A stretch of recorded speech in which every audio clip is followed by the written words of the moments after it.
Nasa 229 na katao ang naaresto ng Police Regional Office 1 mula sa tuloy-tuloy na isinasagawang operasyon kontra iligal na pagsusugal sa Rehiyon 1. Mula June 1 hanggang August 31 ngayong taon, naisagawa ang nasa 50 operasyon at nakumpiska mula sa mga naaresto ang kabuang 119,259.75 pesos na bet money.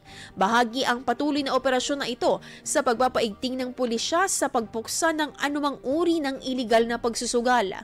Binigyang diin ni Regional Director Police Brigadier General Dindo Reyes na hindi nila hahayaan na lumaganap ang mga iligal na sugal sa rehiyon dahil sumisira ito sa moralidad ng isang komunidad at nagiging ugat pa ng mga krimen.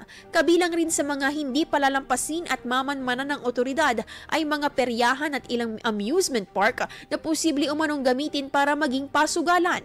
Pinaalalahanan rin ang mga operator at publiko sa kaakibat na mabigat na parusa kung sakaling mapatunayan na walang kaukulang permit mula sa pamahalaan ang mga pinapatakbo o pakikilahok sa mga pagsusugal.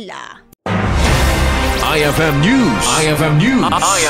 IFM News.